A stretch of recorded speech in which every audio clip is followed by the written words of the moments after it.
Now it was Mary Magdalene, Joanna, Mary the mother of James, and the other women with them who told the apostles. But these words seemed to them an idle tale, and they did not believe them. The name of the God who creates, redeems, and sustains. Amen.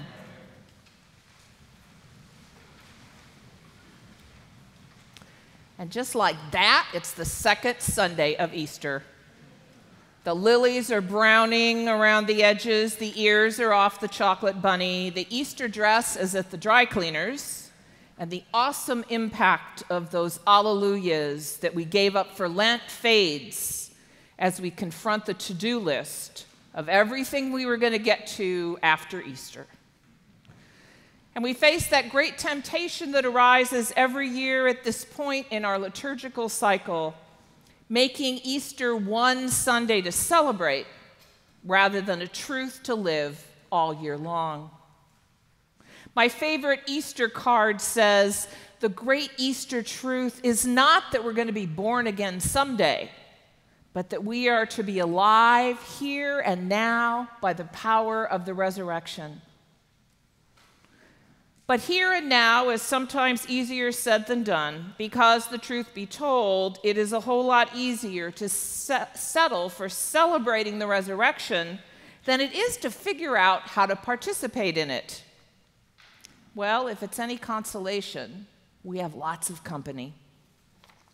Throughout these 50 days of Easter, we will hear the scriptural stories of our spiritual ancestors, of those who actually had the direct experience of the risen Lord and still struggled to figure out this resurrection thing. There were the women at the tomb who seemed to have forgotten in the moment the part where Jesus told them he would rise again after 3 days. It took the angels to remind them of that rather important factoid. And then they ran back to the disciples, who Luke tells us dismissed it as an idle tale. Hold that thought. There was Mary in the garden mistaking the risen Jesus for the gardener. And then there is this morning's gospel, where Jesus appears to the disciples who John tells us were huddling in fear behind locked doors. Nevertheless, Jesus appeared and breathed on them. Jesus breathed on them, and the Spirit came, filling the disciples with faith rather than fear. And they left that upper room where they'd been hiding, and they went out to take up the ministry of Jesus on earth, to become the body of Christ in the world, new here and now by the power of the resurrection, that we still gather here over 2,000 years later to continue to celebrate. That scene of new life is reminiscent of the original creation story in Genesis, as the Spirit brooded over creation and God breathed life into the first humans. It echoes the wonderful story in Ezekiel of new life breathed into the valley of dry bones. It is a way of life we live one day at a time, one step at a time, yes, sometimes an inch at a time, trusting that whoever we are and wherever we find ourselves on the journey of faith, we never journey so far from God that the life-giving spirit of that breath of that Spirit is beyond our reach, even when we find ourselves in that place where it seems impossible to believe, the place Thomas found himself in this morning's gospel. Oh, Thomas, poor Thomas, stuck forever going down in history as Doubting Thomas, for his refusal to accept the testimony of others and to demand his own experience of the risen Lord. What took him away from the community that day? Why was he out of the room when Jesus showed up? Had they drawn lots for someone to run out for food and he lost? We'll never know. There are plenty of possibilities. Imagine missing one Sunday and coming back to hear, guess who showed up while you were away? Would you believe it? Seriously.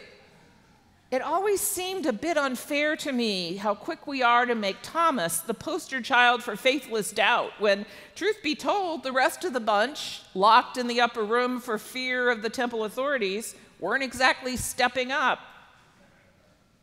What strikes me about this story every single year is that Thomas came back at all. Whatever had taken him away from the community, he came back.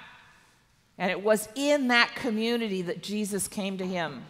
And without so much as a confession or absolution, went straight to Thomas with his hands outstretched, knowing what Thomas needed to believe and ready to give it to him. Here, dude, check it out. What do you need? You want to put your fingers here? Here, check out the side. Hand in there. Will that do it? What do you need to believe? Let me give you what you need.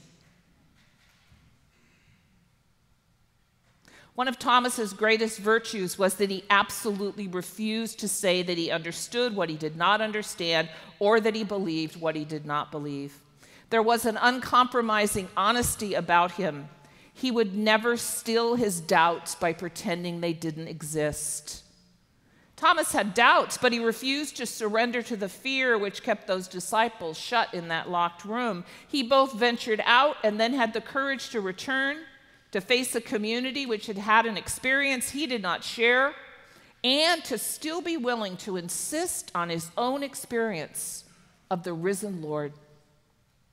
So for me, Thomas becomes a symbol not of faithless doubt, but of courage. Courage to trust that there are no doubts so profound that God cannot answer, to believe that Jesus cares enough to show up a second time, a third time, an umpteenth time, to breathe that breath of life on Thomas and on us, to give us what we need, not only to believe, but the courage to act on what we believe. And it is going to take every ounce of that courage if we're going to be the change we want to see in the world, if we're going to sing that redemption song we were challenged to sing by our preachers on Easter Day, if we are going to dismantle all that stands between us and the world as God created it to be, and the world as it has become. A world where differences are systematically weaponized into divisions.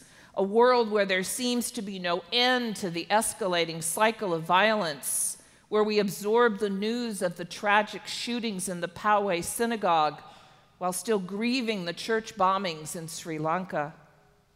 A world where the powerful continue to choose profit over climate care as the future of this fragile earth, our island home, literally hangs in the balance. A world where the systemic oppression of voices from the margins is as present in this morning's news cycle as it was in the Gospel according to John. And that brings me back to Mary Magdalene, Joanna, and Mary, the mother of James, and to the artwork on the cover of this morning's service leaflet. Now, a very quick biblical review will remind us that Mary's encounter with the risen Lord in the garden was the first resurrection story in John's Gospel. The second and third are the ones we hear this morning. Jesus appears to the disciples in the upper room with and without Thomas. The fourth and final one is the one we'll hear next week, when Jesus appears to the disciples on the lake shore. And yet, at the conclusion of that lakeshore story, you can look it up later, it's John 21:14, the gospel writer says this: "This was now the third time that Jesus appeared after he was raised from the dead." So, either John couldn't count, or the appearance to Mary in the garden didn't count because she was a woman. I'll let you do the math. Over and over and over again, women who have dared to point out that our scriptural record comes to us from spiritual ancestors who were so utterly blinded by unexamined patriarchal privilege that they could not count the number of appearances Jesus made after his resurrection, are accused of playing the woman card, or worse. Historically, that is how the voices of women have been silenced, marginalized, and devalued. It's as ancient as the disciples who dismissed the women who first proclaimed the resurrection, and as recent as a conversation I had with a colleague about unexamined male privilege that ended with the words, "Well, I'm not privileged. My parents were working class people." And of course, it doesn't stop with sexism. People of color who name the racial inequality that infects our nation are accused of fomenting racial division and identity politics. Historically, that's how white privilege works, abusing the power of that privilege by refusing to acknowledge that it exists. It's as old as the sin of racism and has been part of our DNA since long before we were a nation, and it is as current as the blog posts and Twitter feeds, continuing to tear down those who dare to speak the truth that Black lives matter. The reason we speak the truth, Black Lives Matter, is because we know that all lives matter, and until we become a nation that acts like all lives matter equally, the Black Lives Matter sign we hang on our quad lawn or we carry in our Palm Sunday protest reminds us that we do indeed swim in the water of racism and will until we become the change we want to see, the change that will make liberty and justice for all not just a pledge we make, but a reality we live. Now, many years ago, I attended a baptism at St. Mary's Episcopal Church over in Palms. After the baptism, the priest said the familiar words, "Let us welcome the newly baptized." But then he added this. Holding the baby, he said, "And how is she going to learn to be a Christian?" And then he turned her around to face the congregation, and he said, "By watching you." Indeed. On the second Sunday of Easter, we are surrounded by people who think they know enough about being a Christian not to want to be one, because everything they learned about Christianity by watching other Christians told them they wanted nothing to do with Christianity. And who can blame them? When poll numbers continue to show a solid base of support for the current resident of the White House by members of the evangelical Christian community, and leaders like Franklin Graham continue to make Jesus look bad one interview at a time, we have our work cut out for us.